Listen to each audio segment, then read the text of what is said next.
Tatsumi hears the sound of his phone ringing. He picks it up and hears a voice telling him that he has received additional work. The voice asks if he can come to the company now. He responds that he understands, then sits down, holding his head in frustration. Looking at his clothes with concern, he mutters that he fell asleep in his suit again. This has been his daily routine ever since he started working at this company. He arrives at his office, where a clerk immediately comments on his lateness, asking what happened. He apologizes and begins to head to his desk. His colleague points out that a document is wrong. He apologizes again and makes his way to his table. Today was supposed to be his day off, but he finds himself at the office once again. Despite this, he starts working, murmuring to himself that his life has become all about his work. As he heads home later that day, he stops to buy food from a shop. He buys instant food as he can never find time to learn to cook real food. While waiting for his food to get warmed up, he can't help but think about his life these past years. It's been 5 years since he started working at this shady company. Before he realized it, he had become used to this kind of life. The shopkeeper hands in his food, apologizing for the wait and thanking him. He thanks her in return and heads off. He finally makes it back home. His apartment is in a 50-year-old building with signs of wear and tear appearing everywhere. Along with the sounds of creaks and cracks, he is also regularly greeted by the sound of a train at the nearby station. Despite this small room is his whole world. He glances at his pet reptiles, who make various noises.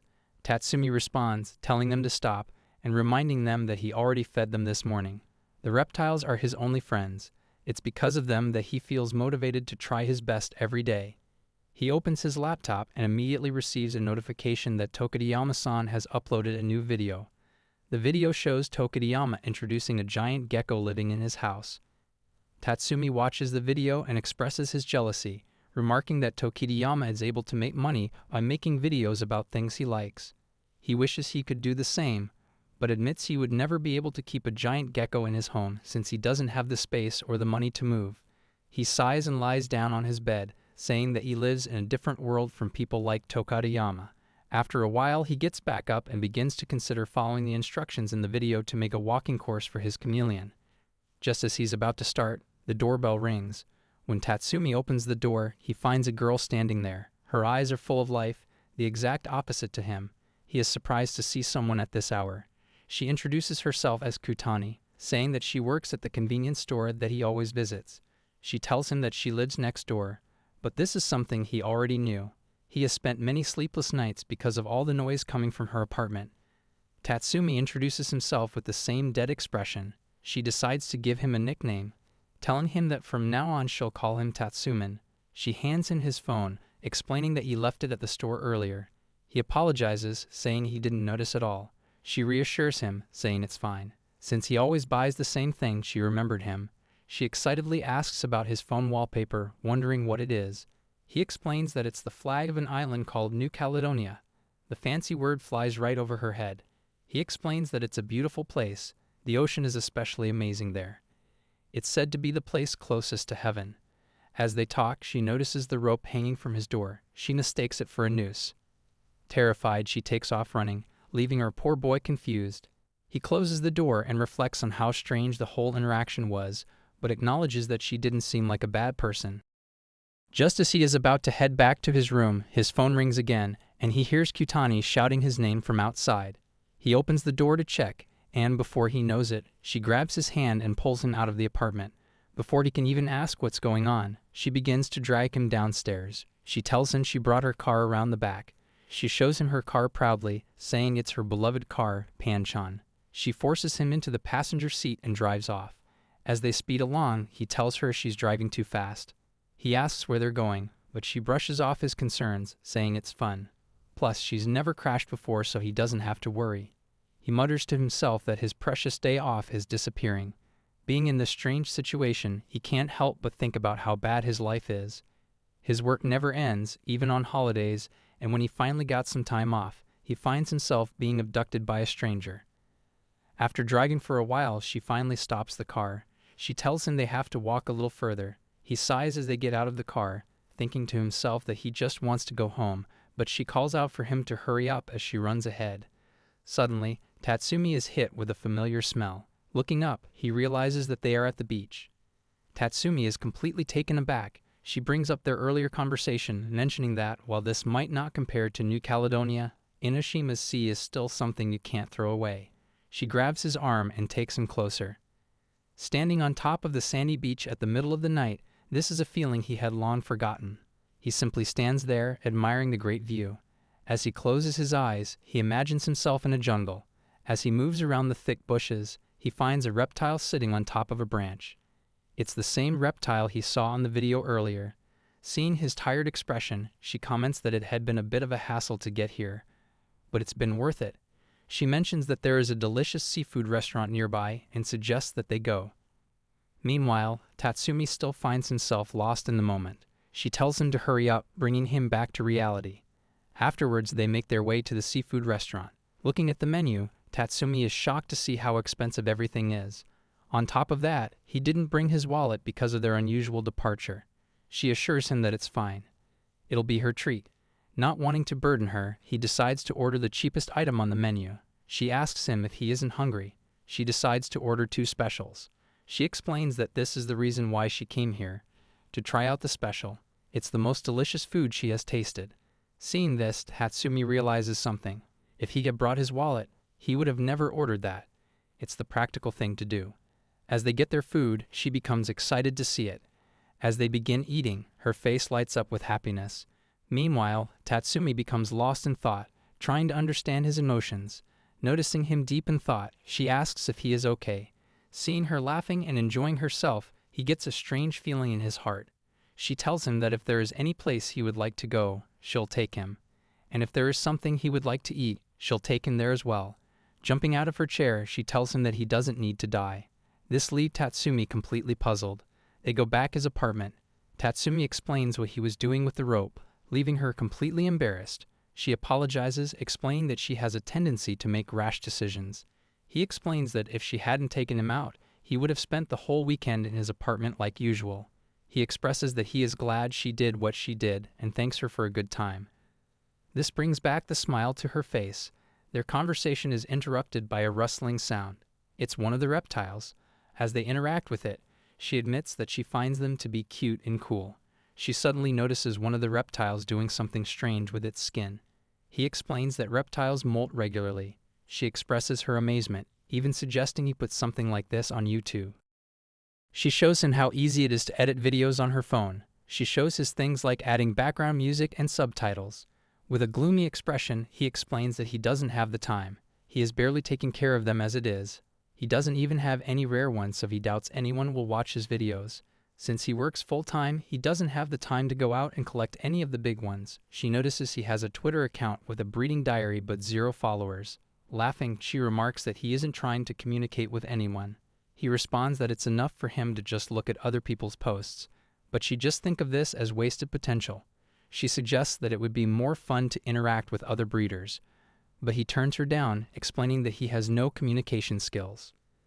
A big smile appears on her face as she continues doing something on his phone. When he asks her why she is smiling, she comes up with an excuse that she found something naughty on his phone. He reflected that it has been a tumultuous weekend.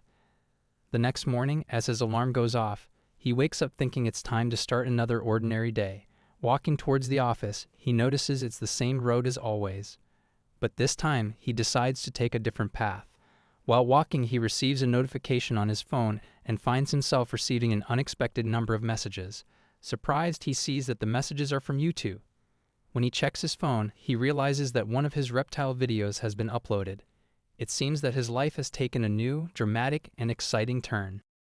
Tatsumi comes over to her house showing his phone. He asks what the heck is this. She explains that it is because they had been talking about it the previous day. She mentions that he seemed interested. She adds that anyone can make a channel, so he should try it out as well. He responds that it isn't that simple. He remarks that the video isn't popular. On top of that, his company is very demanding and unfair, leaving him with no time to make videos. She reassures him that everything will be fine. She informs him that she works part-time and has flexible hours, so she can edit the videos for him. She pulls him inside her apartment and takes him to her room. She reveals that she got a new pet, a leopard gecko. She expresses her excitement about the gecko, though she notices that it seems a bit lethargic. It won't eat anything either. With just one look, Tatsumi instantly realizes why that is. He explains that reptiles are sensitive to environmental changes and advises her to leave the gecko alone on the first day. It is recommended that you feed it on the second day. She worries if the gecko will be fine without food, but he assures her that reptiles are fine even if they don't eat. Leopard geckos store nutrients in their tails, which is why their tails were plump. Since it isn't a baby, it is fine if it doesn't eat for a day or two. He asks if she has artificial food for it, and when she confirms, he explains that she needs to mix it with water before feeding. He inquires whether the pet shop staff explained this to her. She admits that they didn't. He suggests gently spraying the gecko with water and asks if she has a cloth or a towel.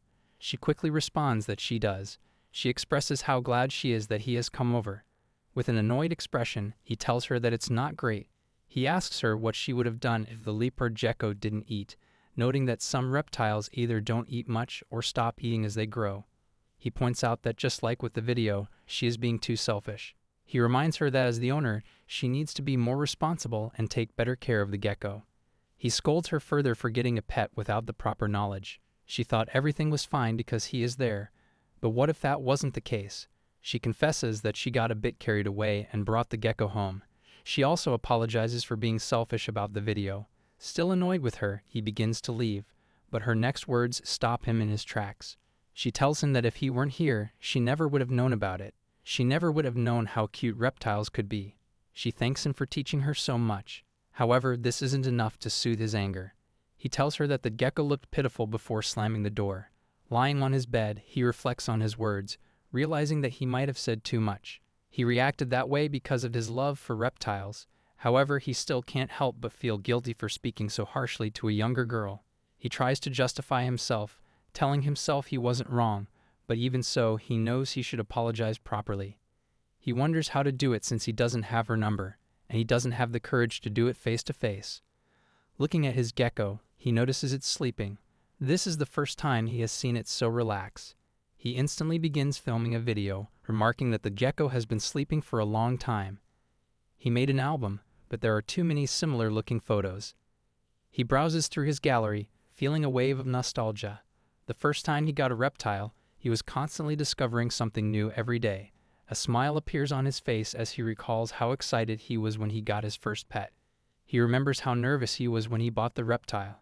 He also remembers the joy it brought him, the joy that has all but disappeared from his life. As he finishes recording the video, he realizes what he really wants to convey to Kutani. The next day, she finds a note on her front door. It asks the word apology written on him, along with a URL for a YouTube video. She takes the letter home and puts the URL on her phone. As she hits play, Tatsumi begins enshrouding himself while wearing a puppet mask. He acknowledges that it's his first time making a video, so it might be inadequate. I guess he was right, as his Jacob doesn't seem to want to follow the script. He explained that he originally intended to talk about keeping leopard geckos, but that stuff could easily be found online. So instead, he will be talking about how fun it is to own a reptile. He shows off all the cute things like shelters and water bowls. Kutani becomes completely immersed. He shows off the different water bowls he has, one of which is shaped like a dog. The video continues on like this, leaving a big smile on Kutani's face. After watching the video, she decides to visit Tatsumi's house. As he opens the door, she quickly bows down and apologizes for her behavior. She admits that she got too excited and made a rash decision. Tatsumi also apologizes, acknowledging that he should have explained the basics of reptile care better. He admits that he wasn't a perfect owner in the beginning either, so he shouldn't have been so harsh. He expresses his hope that she can enjoy being a reptile owner. Kutani becomes excited and grabs his hand. She tells him that she wants to learn more and admits there are many things she doesn't yet know about the reptile world. She expresses her joy in imagining a future with her gecko, saying the video made her even more excited. Tatsumi, overwhelmed by his emotions, notices the sensation in his heart and feels his face flush. He becomes filled with new energy as he agrees to make the videos. Kutani offers to help him as she too wants to learn more. She shows him her hands, explaining that she cut her nails because she was worried about hurting her gecko. With a smile, Tatsumi thinks to himself that he wants to teach her about all the cute reptiles in this world. Kutani shares some more exciting news about how she was able to feed her gecko properly for the first time. Tatsumi congratulates her, telling her that living with reptiles is fun. Tatsumi begins recording a video to introduce one of his pets, his crested gecko. When he shows the footage to a girl, she reacts with surprise, noting how little seems to be happening. As they watch the video, she remarks that while she had told him to do whatever he liked, the video is far too long, lasting a full 12 hours, and he hasn't spoken at all. Tatsumi explains that he actually cut out a lot, but she comments that his previous video wasn't like this. Tatsumi admits that since this video is about something he truly enjoys, his favorite gecko, it became much longer than intended. Watching it on her device, the girl notes how the gecko is cute when it moves around at night, but even after 5 or 30 minutes, there isn't much action. She mentions that she bought a night vision camera for her own gecko, since they're nocturnal. Tatsumi defends the video, pointing out a small movement in the white line of the gecko's eyes. She disagrees, saying there isn't much visible change. Tatsumi explains that he wants to capture the natural behavior of the gecko, sharing how he finds it charming, not knowing exactly what they are thinking. He adds that he loves how they look when they're just still inside their cages. Tatsumi then asks if she wants to hold the gecko. She hesitates, reminding him that they're still talking about the video, but eventually agrees. As she holds the gecko, she pats it affectionately, marveling at its cool texture. She exclaims in surprise when it squeezes her with its tail. Tatsumi explains that geckos use their tails to grip things and securely cling to walls. She smiles, commenting that crested geckos are ideal for beginners because they move slowly and are easy to care for. Tatsumi nods, explaining how they enjoy eating insects and fruits like bananas and watermelon, and that different paste mixes can be dissolved in water to feed them. She offers food to the gecko, observing how it bites into it. Tatsumi explains that if the gecko is hungry, it will take a bite, but if it isn't, it'll just lick the food. She laughs, admitting that getting close to the gecko makes her appreciate how fascinating it is, even more so than watching the video. She then suggests that the video would be easier to watch if it were shorter, revealing that she had tried editing it herself. Tatsumi, surprised, listens as she explains how she summarized the highlights and fast-forwarded through the long parts.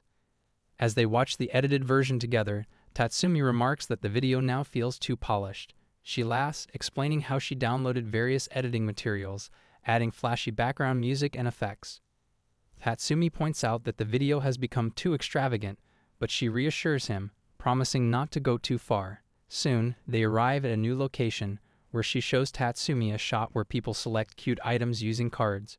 She orders a custom crepe, remarking that cute is delicious, to which Tatsumi dryly responds that the last part doesn't really apply. Shifting the conversation, she asks if Tatsumi finds it boring to make similar reptile videos. Tatsumi thinks about it and says that, much like how they customize food, experimenting with different styles can be fun, but it doesn't always turn out well. Excited, she suggests they try something new, and Tatsumi agrees to let her handle the editing. She grins, already planning her edits and adding more informative sections. Tatsumi is impressed but suggests adding a note that the prices she includes are just for reference. She nods in agreement, jotting it down, but then rethinks her approach. Tatsumi laughs, suggesting she use a ranking format to summarize the basics at the beginning, and she agrees, saying that would be a great way to organize the video. As they admire the gecko's sleeping face, the girl points out how cute it looks when its eyelash is lower. Tatsumi, surprised by her attention to detail, enjoys the moment. However, the mood shifts when the editing software crashes, causing her to lose their work. Tatsumi, shocked, urges her to properly name her files next time. Fortunately, they manage to recover the file. She thanks him, but he notices her staring at the screen for too long and warns her not to overexert herself. She laughs, admitting it's her first time making a video like this, but she's genuinely happy with how it's turning out. Tatsumi nods, acknowledging that while it's been hard work, he's enjoyed the process as well. He tells her he'll check everything again when he gets home, but before he can finish, she suddenly posts the video. Surprised, Tatsumi asks if she was even listening, but she laughs, reminding him that she had already double-checked it. With a sigh, Tatsumi relents and they sit back to watch the video together, both satisfied with the end result. A girl approaches the door and calls to him as he lies in bed, tired. He responds, insisting that there's nothing wrong, but she notices he looks worse than usual. He explains that he's fine, just tired from working several days in a row. She steps inside, walking toward his room, and tells him it's enough. She'll tidy up so he can rest. He apologizes as she enters his room. Upon seeing the mess, she exclaims in surprise at how dirty it is. He, trying to deflect, suggests they eat some warm food. She shifts the conversation, mentioning that every time she plays the video they uploaded, she feels happy seeing the comments trickling in, but adds that the number of views hasn't increased. He tells her that if it were easy to get views, they wouldn't be struggling so much. Curious, she asks if he knows anyone with whom they could do a collaboration video. He admits he doesn't, as none of his friends are into reptiles. She continues watching the video and asks if he doesn't want a lot of people to see their content. He shrugs, saying he doesn't care too much about that. She then expresses that she already feels accomplished with what they've done. They decide to visit the reptile pet store together. Upon entering, she's amazed, spotting a reptile she's never seen before. Looking at the price tag, she gasps, shocked by the figure, asking how many zeros are on it. He tells her it's $10,000, which makes her scream in disbelief. He quickly asks her to lower her voice. Excited, she spots a group of leopard geckos and identifies them. He explains that the difference in their patterns is called morphs, and that there are many types of leopard geckos. She mentions having read about morphs in a book, but this is her first time seeing them in person. Finding them cute, she decides to talk to the store clerk. She thanks him before calling over the clerk, introducing herself as being from the *Tatsuman* channel, causing the boy to feel embarrassed. As they look at an enclosure, he notices a snake opening its eyes, startled. He exclaims in surprise, feeling as if he made eye contact with the snake. Glancing at the price tag, he reads the snake's name and considers that while there's still space in his rack at home, he's a beginner when it comes to snakes. Unsure of himself, he thinks he's getting carried away. While he continues to look at the snake, someone behind him asks if he'd like to touch it. Startled, he quickly turns around, declines the offer, and runs away in fear. As he runs, he reflects on how different the reptile world feels from his own, but he's still curious about the snake. Kotani calls out to him, asking what's wrong. He mentions the snake, though he doesn't go into much detail, simply saying there's one he's interested in. Kotani asks if he's okay with snakes, noting that they can bite. He explains that while snakes might mistake a hand for food and bite, it's the same with other animals, and snakes are usually considered timid. She seems surprised by this information.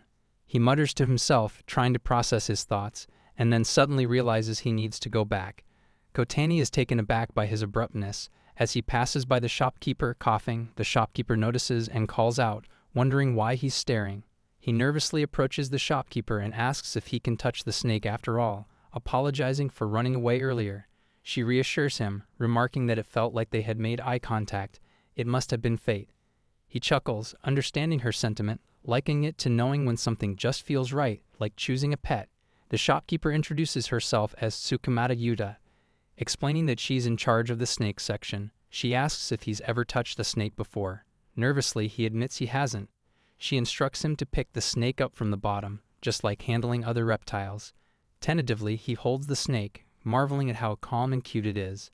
He remarks that he expected it to feel slippery, but is surprised by its slightly bumpy texture. The snake curls up into a ball, and he exclaims in wonder at how it coils. Tsukamata explains that ball pythons curl up to protect themselves, hence their name. As they watch the snake, she points out that it's now large enough to fit in his hand, measuring about 150 centimeters. Kotani, observing the interaction, is intrigued. Tsukamata shows Tatsuman a picture of her own snake, now much larger, once small like the one he's holding. She laughs, showing the photo of her snake wrapped around her neck. Tatsuman remarks how large it looks and curiously asks about its feeding habits. She explains that ball pythons eat small mice, typically 1 or 2 per week, cautioning against overfeeding. He continues asking about care, temperature, humidity, and compatibility with other reptiles, apologizing for his barrage of questions. Tsukamata patiently answers, sharing more details. Meanwhile, in the background, Kotani overhears a conversation between 2 other customers about caring for geckos. One mentions how they've been overfeeding their pet, and Kotani chimes in, advising them to properly manage the gecko's health. The shopkeeper agrees, sharing pictures of the gecko and laughing at how it's clearly gotten too fat. Tatsuman joins in on the laughter, feeling a sense of camaraderie in the shared love of reptiles. After loading their new supplies into the car, Tatsuman says they've got everything, and Kotani smiles, pointing at their newly acquired items and calling the gecko the little guy. As they prepare to leave, the shopkeeper teases Tatsuman, asking if Kotani is his girlfriend. Embarrassed, Tatsuman quickly denies it, saying, "No way." The shopkeeper laughs, commenting on how harsh his denial was. Kotani, equally embarrassed, asks him to stop, and they share an awkward but light-hearted moment. As they wrap up their visit, Tsukamata asks Tatsuman if he has Twitter, and notices his empty follower count. Teasingly, she calls him a lurker. Kotani jumps in, mentioning that Tatsuman has started posting videos online, making him even more nervous. Tsukimata, intrigued, suggests they do a collaboration video next time, and Tatsuman awkwardly agrees, while Kotani eagerly offers to properly introduce their pets. Together, they leave the store, both feeling excited about the next step in their reptile journey. Here I am, know it's been a while.